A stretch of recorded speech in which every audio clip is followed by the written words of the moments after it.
Good morning, everybody. I'm Thomas Blair. I'm Mark Halash. And is my head still getting cut off? I can't tell anymore. Yeah, I'm sure it is. All right. Just like scoot back just 2 inches. And do this is so uncomfortable. Anyways. Can I see? Not much. Nope. Nope. All right. Whatever. We'll just blame Jack's incompetence again once more. Anyways, good morning, everyone. Today we are here to talk about NPCs and to listen to Jack in the background mumble. Are you done, Jack? Shit. What? Are you done? I'm yelling at Gibson. We're good now. All right, they're Are we good. Is it happening? Can you hear us on? Is the is the mic good? Stand up eventually. Stand. Huh? Is the mic good? Yes. Yeah. We're all good? You're fine. Can everyone hear us? When I said you're fine the first time. We're not 3 octaves lower. 3 octaves higher. I never believe them because every week it's like we're talking in the past, we're talking in the future. We've got Spider-Man enforcement mode. We're all sounding like roar.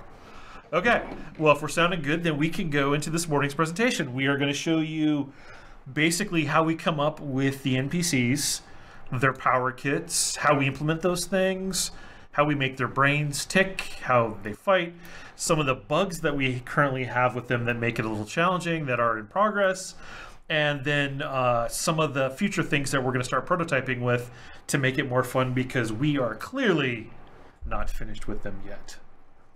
And Mark and I will fight over the mouse control for various times during this because we have one mouse and there's 2 of us. And yeah. It could be like whatever that movie is where, you know, they have 2 people in one keyboard, you know, the hack, even better. Yes, Right? yes. We could just do one big keyboard right here. Yeah. Okay, so we decided the NPCs long ago, and Art went off and put them and did some concept work, and every now and then some of them trickle in, as you started to see in the 5.5 update.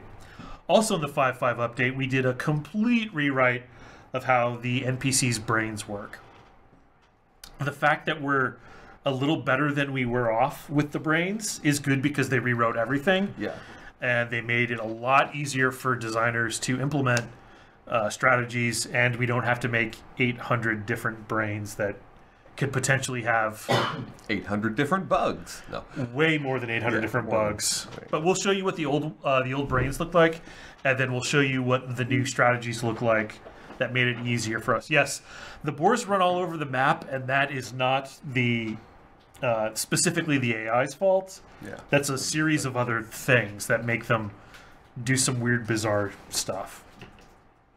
All right, so where do we want to start? We want to start with the beginning of how we come up with an AI. Why not? All right. That's what we're looking at. So That's what this chart is in the background. We decided the AI a long time ago, at least the ones that we're going to initially make, like the elk, the auroch, the wolf, the spider, and every now and then we'll design some powers and we'll say, hey, what are these guys going to do? So in this case, we said, okay, what combos is the spider going to have? And you can see here we've got bite 1, bite 2, and bite 3, and appropriately they do bite, bitey, and bite some more. If you look over here, what they describe. Then they've got a leg swipe combo. And then there's Web Shield, Leg Fury, Spider Slam, Sting, Spider Pounce, Irritating Hairs, Web Spray. And now that's the big bucket list of abilities. Every spider doesn't have this, but when we start making the specific spider types, we can use from this power kit. So after we say what these powers do, like this one is a point blank AoE, that is a slow cast, this is the name of the animation, this is what it does, and if I slide over here a little bit, here's a description for anyone who has to make this power or any of the animators to say, hey, what does this do? And what, for the effects guys, what does it look like? And then Mark will go through, and Mark will say, hey, I need to make Spider Slam work. So how would you do that, Mark? I would make it a power, which you know, we've seen before, right? And essentially from there, sure, that would be the passive. Spider Slam. Right. So you can see Spider Slam basically has an. Wait, what you doing there? I'm just giving him as much space as. All right. This is what's. Give me that. All right. You have the mouse. All right. So I don't know if you guys can see the mouse, but right here, this is the area DM. So we saw that Spider Slam was a PB AoE, which is super cool lingo that I'm sure you know means point blank area effect. So you can see it has an area DM, and then it does damage, and a knockdown, I believe, or no, knockdown and damage and a stun. Yeah, it does a stun. Right. So we've showed these before, but essentially this is what our abilities look like. This is our ability editor, right? We have some new people that may have not seen. This is how we actually make a power. Sure. Yeah, I don't want to spend too long on this particular part of it, but so essentially abilities, you know, it's we have a node-based editor, right? So top level we have information that's like the just having to do with like animations and really just client-sidey kind of stuff. So it's like primarily dealt with how the ability looks, right? It will also, if it's a player ability, it'll include things like also the description and things like what the icon looks like, stuff like that. And then from there, these link to what we call delivery mechanisms. And delivery mechanisms basically do kind of what they sound like, right? They deliver game effects. So in this case, it has two delivery mechanisms. One which goes to self, which is just a bunch of like bookkeeping kind of stuff that it does, that basically tags itself in various ways, and also plays the tell effect, which is this client effect down here, which makes the eyes flash, let you know it's about to do something dangerous. And then this first delivery mechanism up here, as we said, was an area effect delivery mechanism, which waits 2.5 seconds and then does a 4-meter radius deploy of these effects, one of which is damage, the second of which is a stun. So that's basically that. And from there, those are used in our strategies. Now, actually, I want to show you what strategies used to look like. The brain. We call them brains. Yeah, AI brains. Yeah, they are called AI brains. And basically, the brain is what the AI is thinking about doing. He's like, am I mad at that guy? Am I mad at that guy? Is it time to do a power? Am I too far away from my home point? Do I need to reset? What else were they thinking about? All kinds of stuff. There was. So I mean, I'm trying to find like the old zombie. I think it's the Undead Warrior axe. Maybe one of these. Actually, yeah, Grunt is one of them. Where is that window? Somewhere in here is AI editor. There you go. This is what making an NPC used to look like. And as you can see, there are many boxes and many things happening here. And There's some spaghetti going on right there. There's spaghetti linking. I believe we're starting at right here where we're like, hey, we're collecting targets. And then from those collecting targets, right, okay, yeah. So we actually start here, which is the zombies underground. And then the zombies trying to collect targets within a certain radius. And then the zombie is determining what to do with the targets, whether or not they're friends or not. And then the zombie is determining to decide whether or not he wants to follow you. And this goes into many different things based on whether the zombie wants to attack you, or whether the zombie wants to get another target, or whether the zombie wants to go home, or whether the zombie wants to do different types of attacks. And as you can see, there is lots of data and lots of room to make mistakes. And none of this can really be copy and pasted. So you'd have to make it fresh every single time, Right. Which means every single time one of these little nodes could be not hooked up properly, which means it's going to be a bug in game. Right. And when we're making several hundred NPCs, because we make a different NPC for every NPC type and rank, that was just going to be non-maintainable. Yeah. It was just, we couldn't do it. I mean, it would probably take a good day on the optimistic side to make an AI brain. I would think easily a day, if not actually more. Right. Because of just all the overhead. And that has been replaced with this new system that we're using, which, as you can see, is much... NPC data. No. Why do you got item data? So this is the new zombie strategy, which is just this part right here. Actually, I'll just highlight it so it's easier to see. With something that's a fine zombie color, like, I don't know, Yeah, green. Green's a zombie color. There you go. So this is the new strategy. All that spaghetti has been replaced by 7 lines. It's actually a little bit more than that, but for the most part, this is the primary guts of it. And essentially, so what we've done is a lot of we don't need to figure out how to do aggro every time, right? Nope. Like aggro is aggro, so that's no longer a consideration. Movement should be fairly straightforward too, right? You want to follow, and you want to follow how far.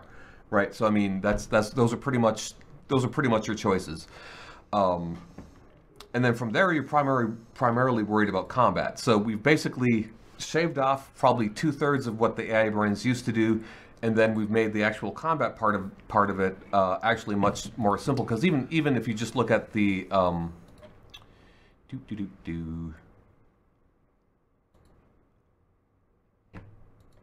the combat portion. Even the combat portion of this was even difficult to understand, right? Because this is combat here, and there's some combat here, and there's combat here. Yep. This is really actually, believe it or not, there's actually fewer attacks going on here. There's only really 3 attacks in this version of the zombie.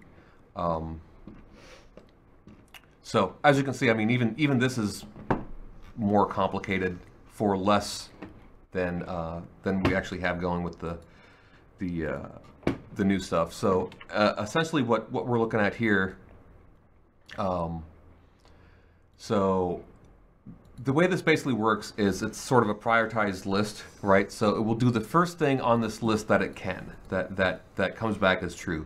So the first thing on the list, obviously, the zombie tries to do is if it's over 50, it's going to try to return to its spawn point and loiter. Beyond that, if it's in combat, if you're more than 5 away, it's going to roll some dice, and if it basically gets 25% or more, it's going to do 1 of 3 ice attacks, or 1 of 4 basically. And it could possibly not even do any of these and keep rolling, but eventually it's going to land on one of these quite relatively quickly if you're more than 5 meters away, and it's either going to do 1 of 3 basically ice shurikens or the big multi thing. Otherwise, if it's close, it's going to try to do zombie basic attack 3, which actually isn't a basic attack. That's his big wind up, big damage tell, and it only does that. Yeah, actually, let me point out some things here. So each of these columns does different stuff, right? So the first, this here is basically just an action name.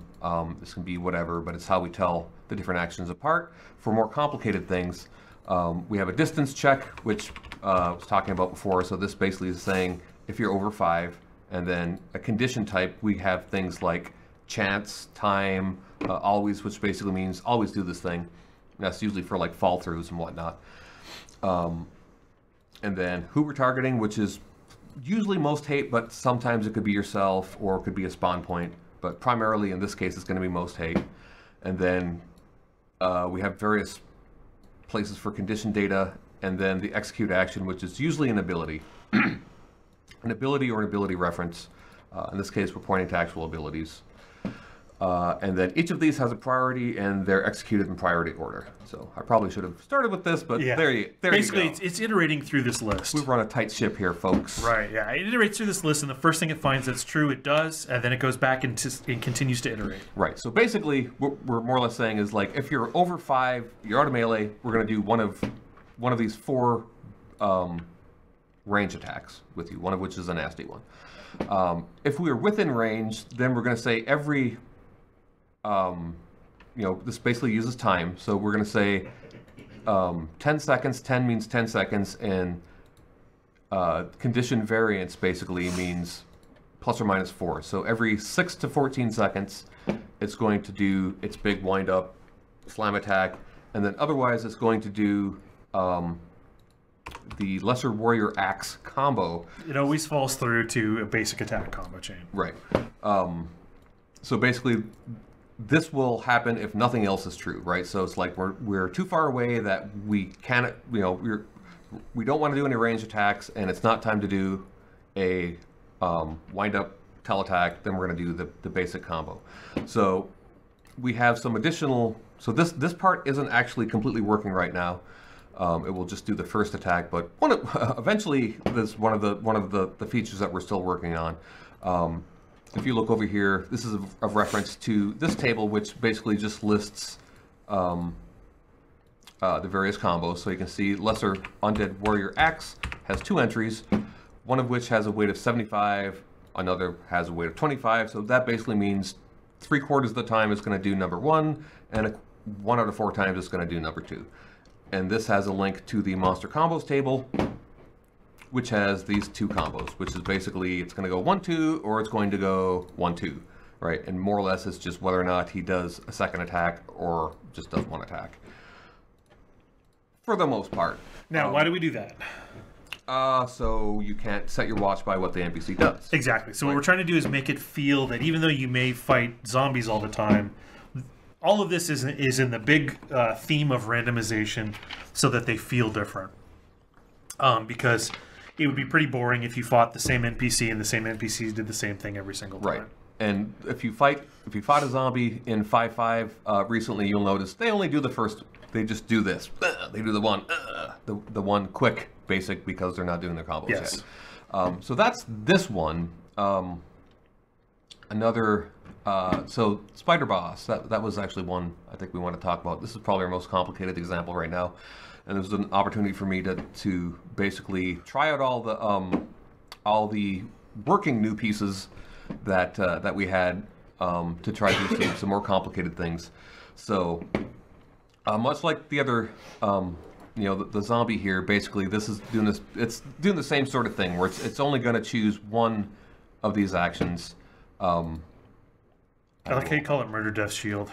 It is basically appropriately named. Let's see, make this a color. So this red thing here. So you'll see the first thing the Spider Boss tries to do is she asks, am I under 1/3 of my health? And if I am, then I'm going to do the shield. And the shield has a cooldown, so she can't constantly do that. Yeah, so there's actually a lot of interplay between the strategies and the abilities themselves that I'll point out in the next one, which is when Spider Death Mode tag freak out. And so that means basically the condition type is tag, the target is herself, and the condition is the Spider Death Mode tag. And you're like, hey, where does that come into play? That comes into play and the actual abilities themselves.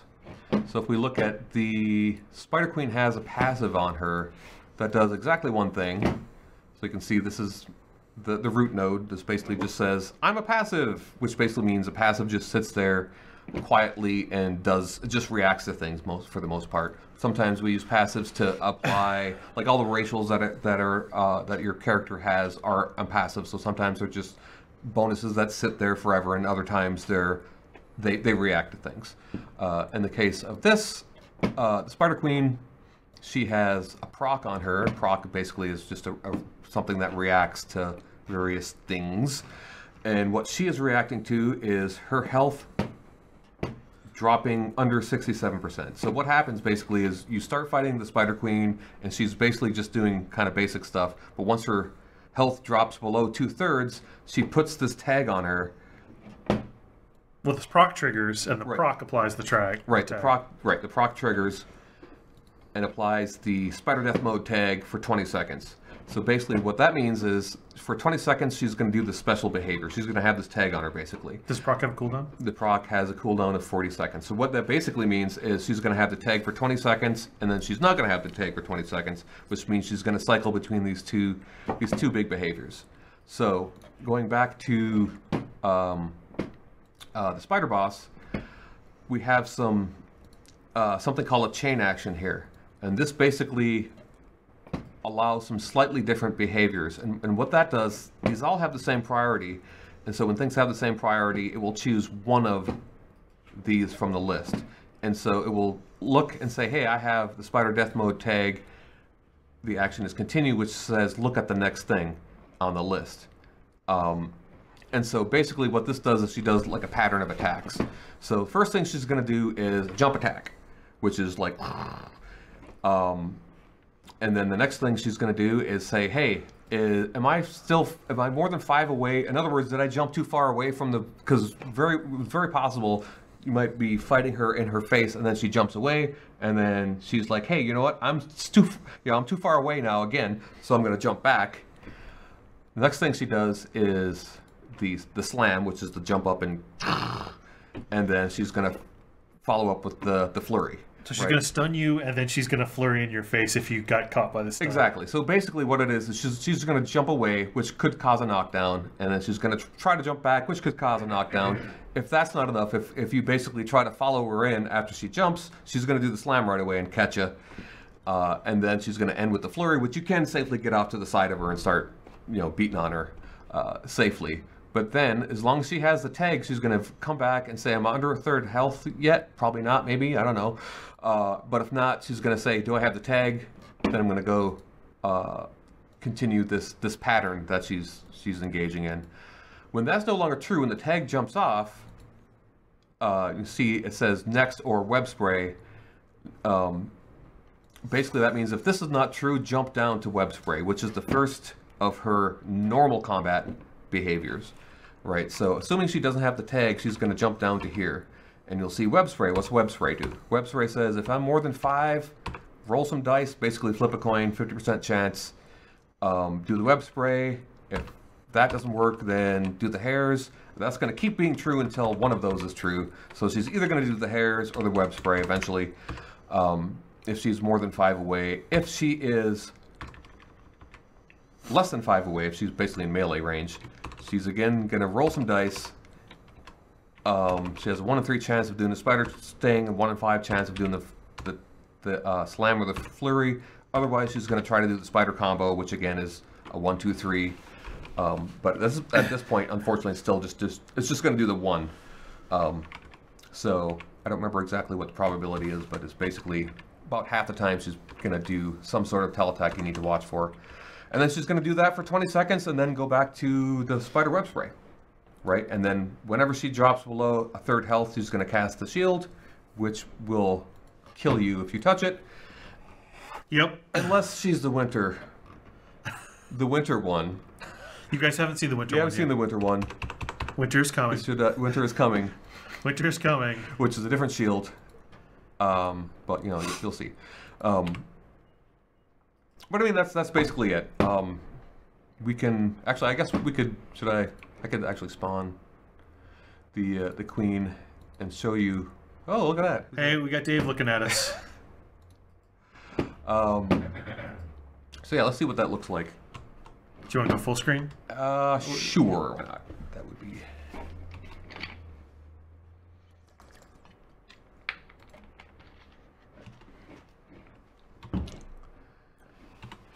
I'm just going to spawn the rank 1 version, which will still murder me, but I shall endeavor my best to.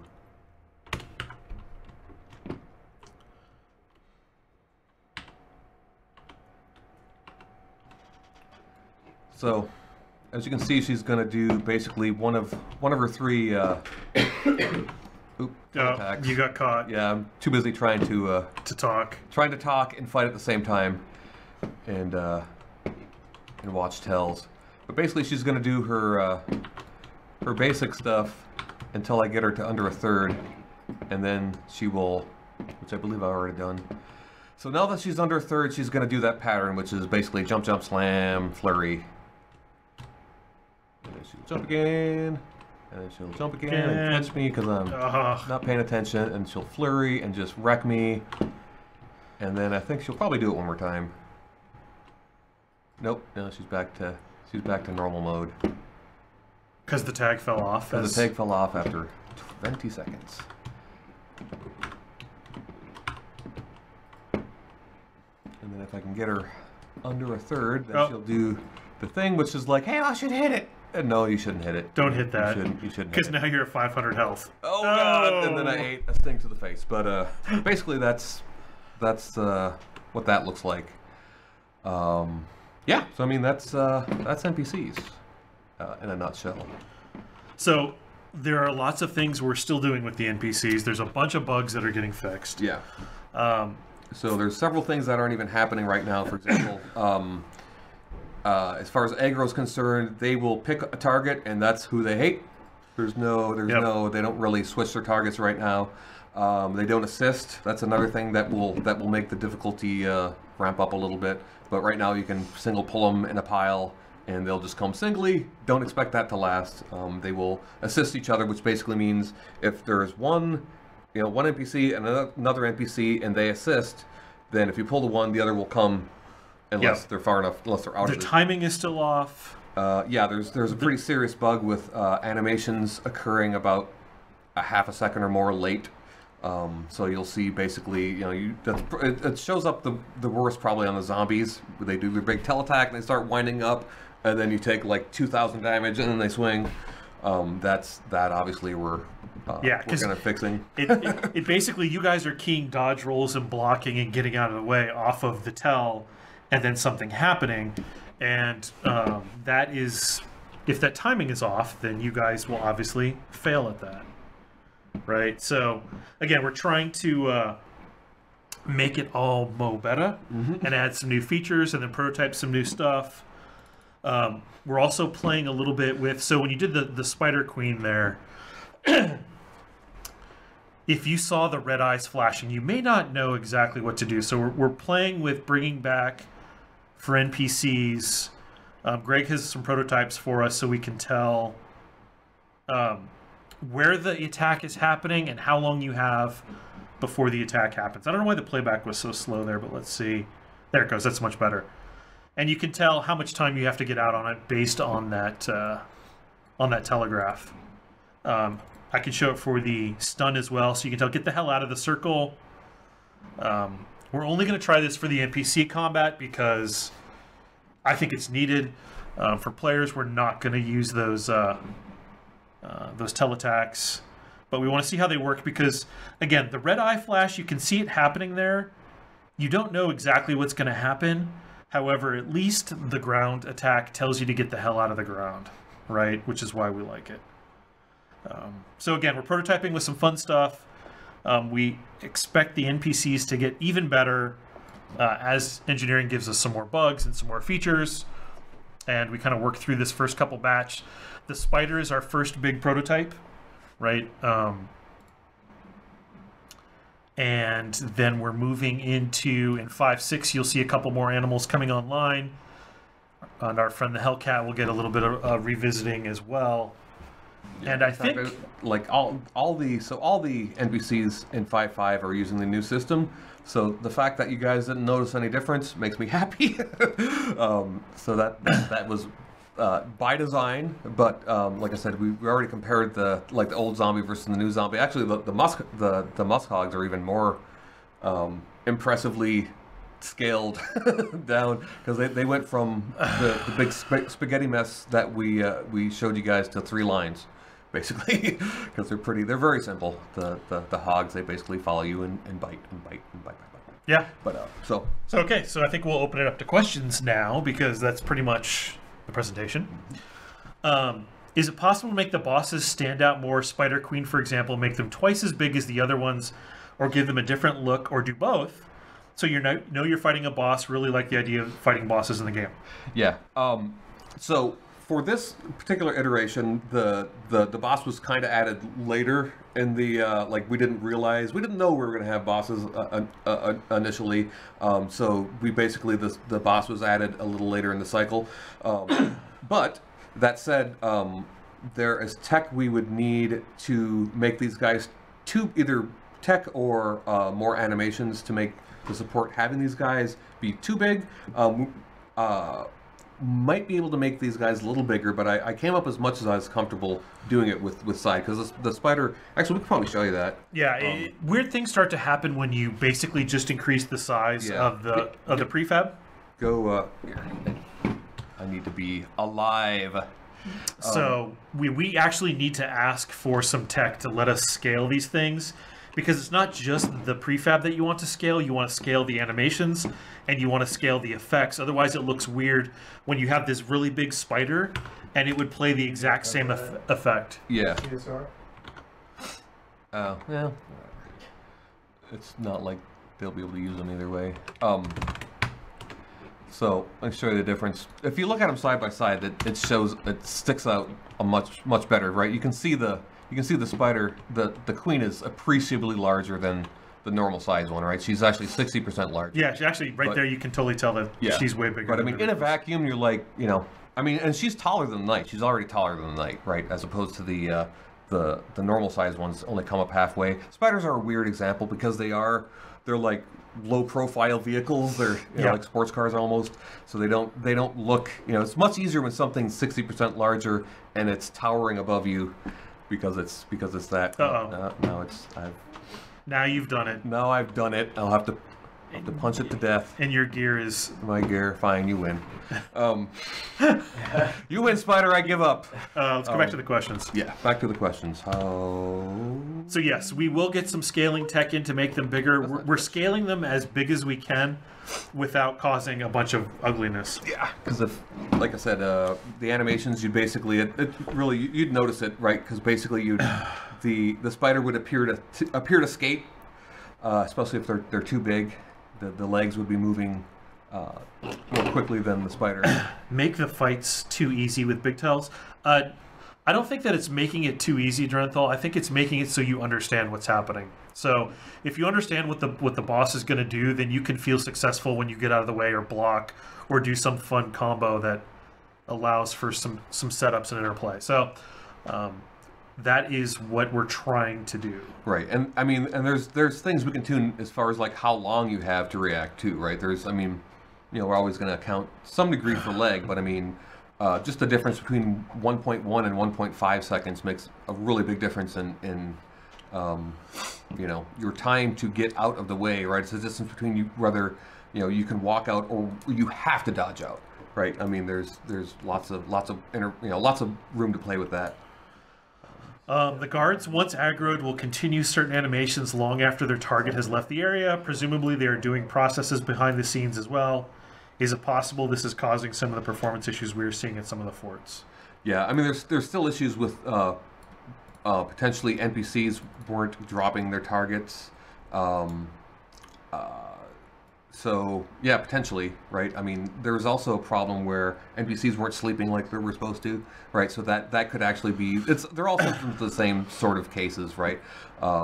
So basically, server things that I believe are probably been fixed by now. Yeah, so they fixed a bunch of that stuff, and I think we went from like less than 200 NPCs in a map to over 800 in the current version of Wrath. So we keep cranking up the number because basically the NPCs that nobody is near, they just go to sleep.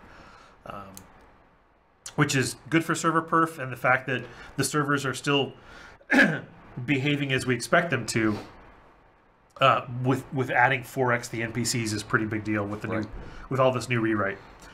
Will you make the boars more berserkery? And will NPCs ever roam more? So I mean, as far as the boars are concerned, right now I think we primarily have them in the beachheads, right? So yeah, they're supposed to be like they're newbie mobs. Yeah, they're the the cobblestone of the NPCs. So. You drop in, you beat a couple of them, you get some leather for your intermediate armor set, you take that out to a fort or keep, and you turn it into intermediate armor. Because we expect you to be fighting them with a basic weapon. Right. Right. I mean, they're rank 1. No, I mean that said, could we make berserkery boars? Sure. Will we? I don't know. Probably at some point. But right now, they're basically the cobblestone of mobs. Yes. Telegraph for players is pretty much pointless coming from WildStar. You really can't react to player telegraphs due to latency and server favoring the attacker. Yes. Yeah. Well, which is why we're primarily just concerned about the NPCs. Yeah. Players don't sit still either. So. Yeah. So it makes the NPC game more fun for players. It causes a lot of problems, which is why we're not looking to do it on players. We're just looking to do it for NPCs. Will we directly fight thralls, and how much mode look variation will they have? We don't know yet. That's the capture thralls to put into a discipline, and we're not sure exactly how we're going to do that after we get NPCs in line. Yeah, I hope so, because then I can make thralls.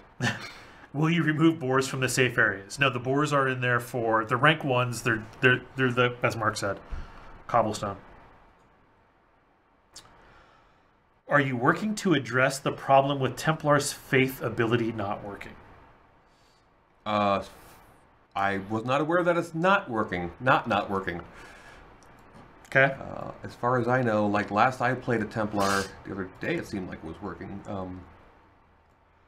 Are we waiting for AI to get patched to work how you're expecting right now before 5.5 goes live?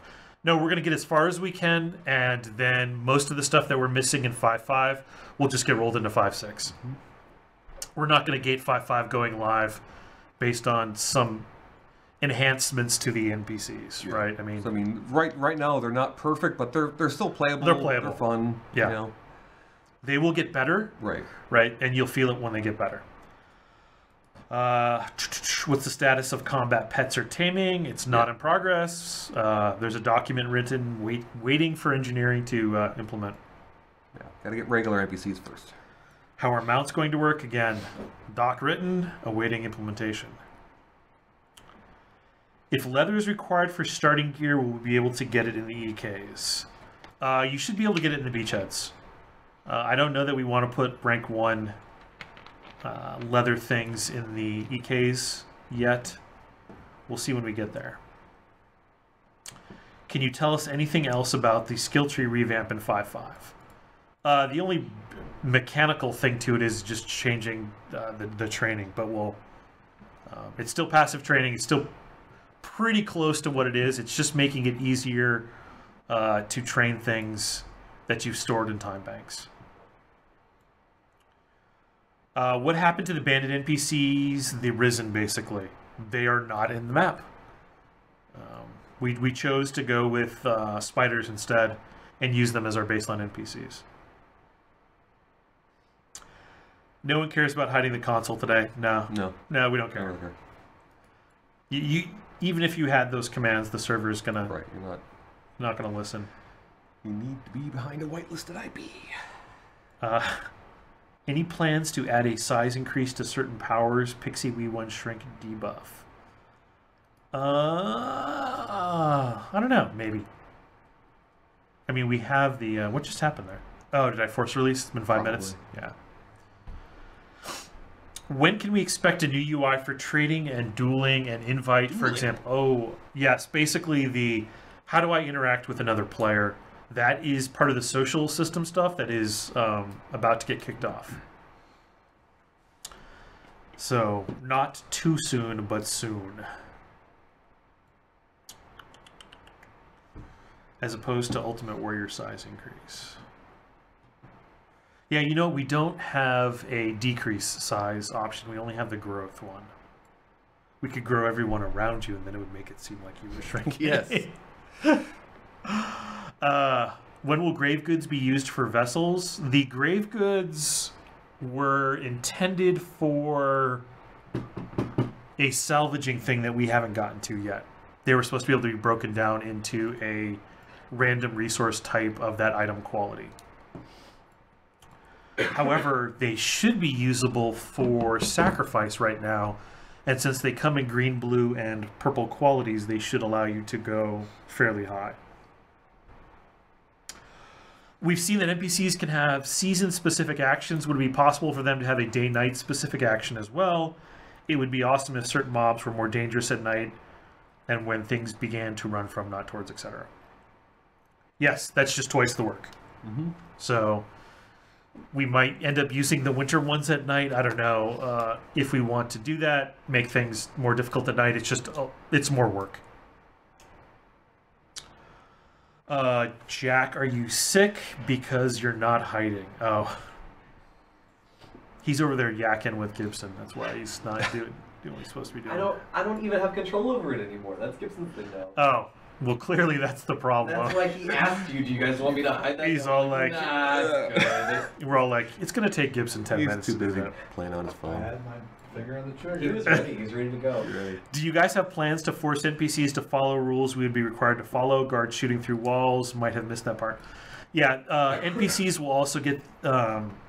we'll make them not all see stealth, because currently they all do. They all see stealth, and they don't really care if you're stealth. They'll just be like, he's right there, get him. It's just on the... Now it's on the list of things that we're going to add to the AI. And I believe guards shouldn't be shooting through walls right now. I'm fairly certain I made them all obey line of sight. Okay. Unless I'm lying. We can look right now, Blair. We could just look. We could do it. We could totally do it. We could do it. All right. Right now. Let's check this out. Fix some We're bugs. doing it live.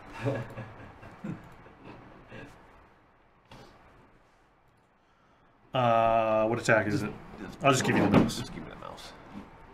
It's somewhere in this here thing about rangers or something. Oh, guard. maybe not. NPC ranger. I don't know. Filtering is your friend.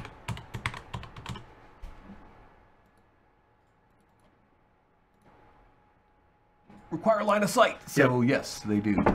They do in fact. Look at that. Look at that. Look at that. Okay. When can we inspect mounts in game and guild management? That is a good question. They are being worked on. Personal kingdoms. Man, everyone's like, the progress of these 500 features that are super important to me, and they all have to be worked on in turn. Because we're not ready to release what 5.6 is yet. Certainly not. But things are in progress. Doesn't save your looks at the crypt. I think that's a known bug. Yeah, that is a known bug. How crowded do you want the map to feel in regards to mobs? Currently, the gap between the ones I find is pretty large. Yeah, we're trying to put them in like the canyons or other adventure areas, a higher density, and the rest of the world is mainly resources. But there will be some sprinkling of NPCs out there as well.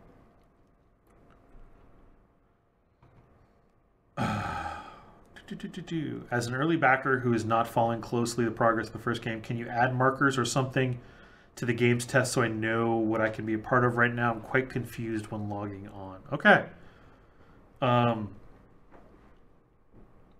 That is usually in the patch notes we say all the new stuff. We don't say go test this. Hopefully 5.5 when it goes to live, it will generally feel like, hey, I log in. Hey, I make a basic set of weapons. Hey, I go make an intermediate set of armor. Hey, I make an intermediate set of tools. So it'll start to feel more like a game rather than go test these things. Usually test servers where they're going to be just testing it to see where everything is really broken right off the bat. Will we get wiped for 5.5 live? Yeah, I'm pretty sure that is in the books. That's part of the plan. Billy. I haven't seen Billy in there. Someone said Billy. What are these new basic rune binds for? Just sacrifice XP? Yeah, they're for delivering story as well as sacrificing. In the future, they might give a buff if you sacrifice it to the proper altar. You're welcome. Will it be possible to sell items to a vendor? Maybe have predetermined trade by setup, rune tools for wood, etc. We generally did not want to have NPC vendors. So players at some point will get the ability to tell their vendor to buy. I have a buy order basically for 1,000 copper.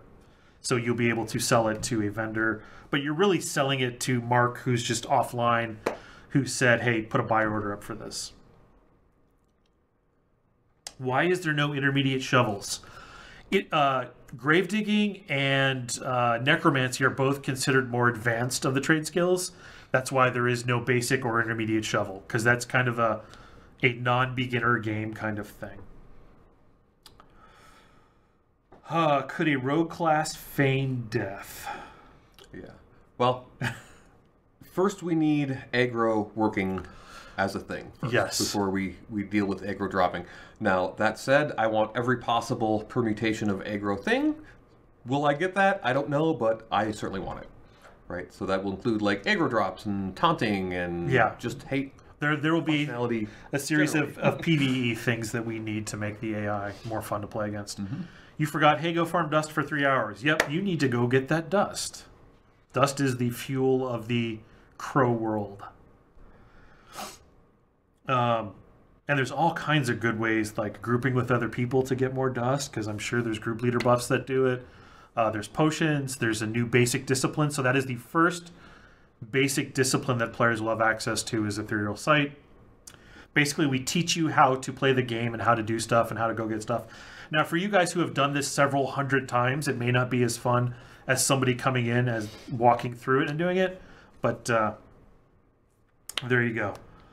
Wipe isn't wipe the skill tree. I don't know if Bill's going to pull that trigger because we don't have the accelerated training on live right now, I don't think.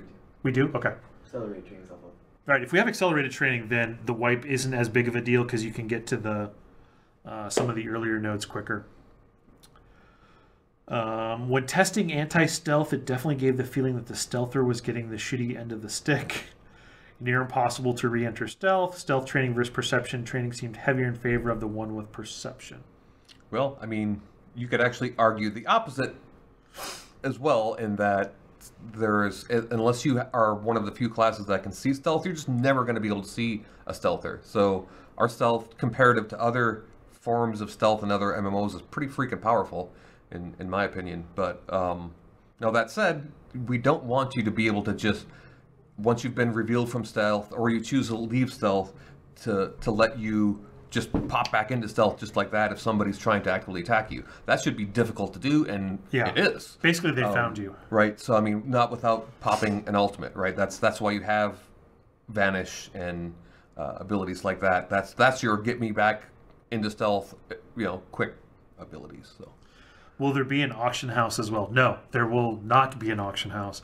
Auction houses cause a series of problems. That is not the game we're trying to make. We're trying to make a game where you can be a shopkeeper and you have a shop that you maintain and people go shopping at the vendors. Now, that may not sound like the easiest way to get gear if you're looking for gear, but eventually you will find a shopkeeper who finds who's always stocked with what they sell and has prices that you consider reasonable. And generally you become what is known as a customer of that shop. And that is the experience we're trying to create. The auction house generally is a race to the cheapest price and the easiest way to get it, and everything just becomes a fractional value of what it's worth because everyone's just trying to make the sale, so they end up undercutting each other by 1 gold or whatever, and it's not good for a player-driven economy. Now, if there's a shop that you go to, location is now all of important, or it's hugely important to the shopkeeper, right? Am I closest to the rune gate in whatever world the players have created as the Walmart world or the Target world that people go shopping at? People closer to the rune gates have basically they'll get preferential sales because a lot of people just don't care and they'll just go to the closest thing that they can find. Right. I mean, it's an important part of being in a world, going to a place in a world. Yeah. Right. So. Again, that's the experience we're trying to create, and not the one of the race to the cheapest price auction house style that you've seen in every other game. Right. At that point, it's just Amazon, right? You're just like, order something, here it comes. Oh, I got it. Yeah, it's got the convenience factor, but everything is just undercut by a penny or whatever, and it's ridiculous. Okay, so where did we go? Did we say anything about Frostweaver? We have not said anything about Frostweaver. Until just now. Until just now. Can we expect a change to difference between armor rarity? I'm not sure what that means. I'm not sure what that means. I mean, they do have different.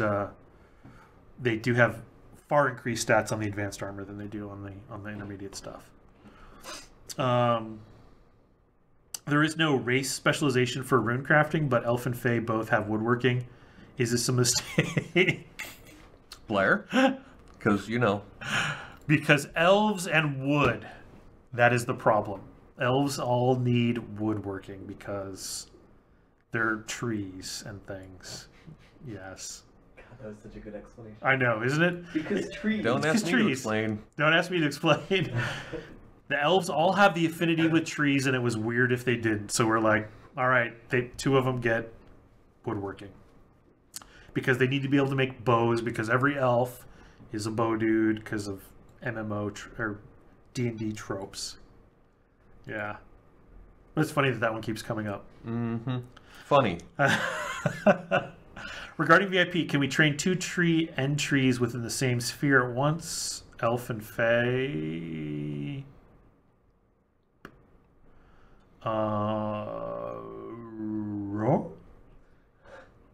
I think so. Right? On the race ones you can train. we haven't been in the skill trees in months, so we've clearly forgotten things. I think the question is that intended? Sure. UO style shopping. Yeah. Yep, that's exactly what we're talking about. Will there be Galaxy style shop. Yeah, or galaxies. Yep. Currently, Ranger Guards use Spider and Risen powers. That Sounds like a horrible bug. That sounds like they were getting the wrong combat strategy. Which would be a horrible bug. Yeah, please bug that if that's happening. That's like horrible. I would like to see a guard leaping around like the Spider Queen. Will we be able to sacrifice, disassemble backer rewards like mount or walls to get something else out of or not? I think that's more of a Gordon question. He's the one that's controlling the how the backer packs get broken apart and reassembled. And I'm not too sure. Looking for armor seller. So if you look at a good shopkeeper will have used the armor vendor stall. And I think we wanted to put up a symbol for each different style of armor that they were selling above their heads at some point. So it will be possible to find what you're looking for from shopkeepers who are really playing that game. Elkin, Ranger, Scarecrow, Mole Hunter. There will be quite a few stealth detection class ability skills. If seen once, then an ultimate is needed to go into stealth. Once is heavy hit on the stealth class ability. Will this mean faster soul power building or just suck it up? Yeah, so we have you have properly elucidated the ways to counter stealth, and that is by design. And those only really help you if you have them equipped on your bar. So there you go. Yeah. I mean, basically, if everybody's running around with anti-stealth abilities, then yeah, there's not going to be many stealthers. But if everybody's like, why would I put out mole hunters? I don't need no mole hunter in my bar. I'm gonna rip some butt off with all this other stuff. Then it's not going to be a thing, right? I mean, it's basically we want you to specialize in stuff. He was right? imitating Jack there. Yeah, that's or Gibson. That sounds wrong. That's incorrect. Jack does not sound like that. I disagree. That was just some guy made up. Yep.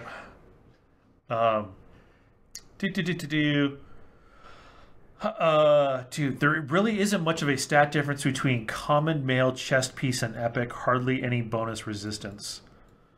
That is all based on the amount of points that the crafter has to put in there. So if the crafter doesn't have a lot of experimentation points, they're really, I think it's a 15% baseline increase.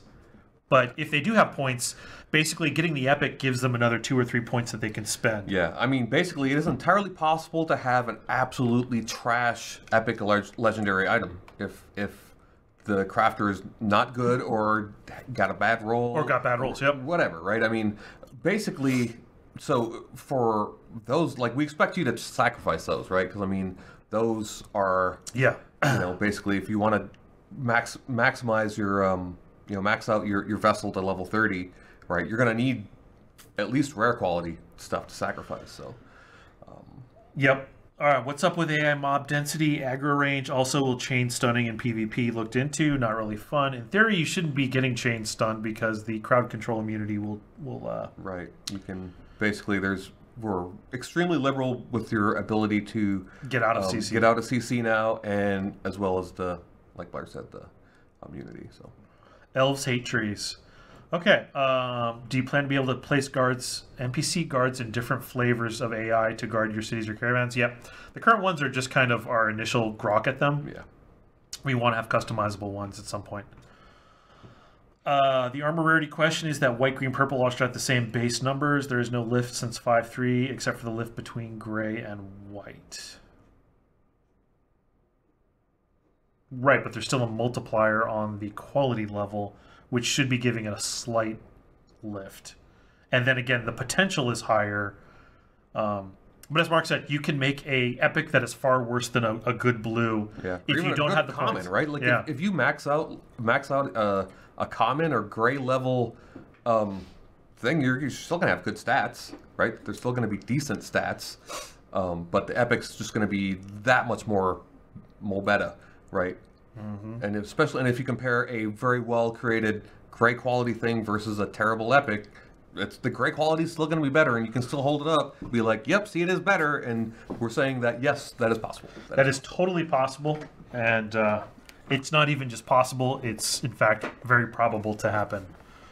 There we go. Now I'm not leaning back. Because trees, yes, elves. Trees. Because trees. There you go. Trees. I can count disciplines. Of course, I can count disciplines. It's a game mechanic, and just because they won't be available at the beginning of the game doesn't mean they should be ignored. Well, I mean, so we're going to have, like, and just not to belabor this point, but we have counters, or it is my intention to have counters for everything in the game. Right? So pick your favorite mechanic, there should be a counter for it. Right? And that includes stealth. So yes, we're going to have anti-stealth mechanics. We should have anti-healing mechanics. We have anti-fire mechanics, right? If you don't like fire dudes, you hate you some Templars, Confessors, there is an anti-Confessor build you can make that's pretty gnarly. So I mean, Firewalker. That is totally, you know, that's our intention, right? And it comes down to you making, like, you have to make a choice to spec that vessel that way, right? And then you have this very specific vessel that you can use for this very specific case, which I think is actually really interesting, right? If you're getting just taken out by like Confessors and Stealthers, then there you go. That's your answer, is to pull out a bunch of those vessels, right? And that's like, we want that, you know. So I mean, yep. But it takes a commitment on the person creating a vessel that does that specialized thing, and you know, I don't believe, you know, it's not the intention that you can, like, you're gonna need to make a different vessel if you want a different spec, basically, more or less. So I was insta killed by spider bitten guards. That sounds horrifying. Yes, please upload it. Please upload that answer so we can help QA. Man, like spider guard. That's whatever spider guard does. Is there a way to increase the size of inventory? As a farmer, there's way too many materials to store. Yeah, we don't have our extra bag system online yet. That's in the to-do list. They do hellcat sounds and powers too. That sounds really bad. So okay, we are at noon, so that means it is time to take. It's time for the bonus round. It's time for the bonus question. How is Stoneborn development coming? Haven't really heard much about that in a while. Can we expect it sometime in the next couple of patches? Yes, you can. Expect it in the next couple of patches, because that's pretty nebulous. But couple means two, though. I definitely saw Stoneborn. If it's not by 5/7, then get the banners out. He means within several. I definitely saw the Stoneborn on a outside of modeling and into the animation phase. So it is existing. It is moving along down the road. So cool. Please check crushing arrows root suppress combo. Just saying, can perma CC people at least 2 people at the same time? That sounds horrible. Huh. I wonder if crushing arrows... I wonder if that's going through the CC or if it's not. I don't know. I'll look at it. I'm gonna message me. We will look at it. Thank you. Okay, and no, 5/6 Stoneborn has not been confirmed. It is in the next couple of patches. Few. Will there be a special weapon to decapitate, finish off downstates, or will it just be the axe? It's just the spirit axe at this point. Your rune crafters will be your friends to at least get you one, so everyone has one, and they will enjoy the sales from selling axes to people who don't want to make a specialized axe. Okay, well, thanks everybody for coming out. I hope you enjoyed our look into the AI changes we made in 5.5, and then the future stuff we're looking at, things we know that are still problems. Please continue to send us bugs and videos, because it really helps us figure shit out. So have a good week, and we will see you in a couple of weeks for more video stuff. Talk to you later. Talk to you later.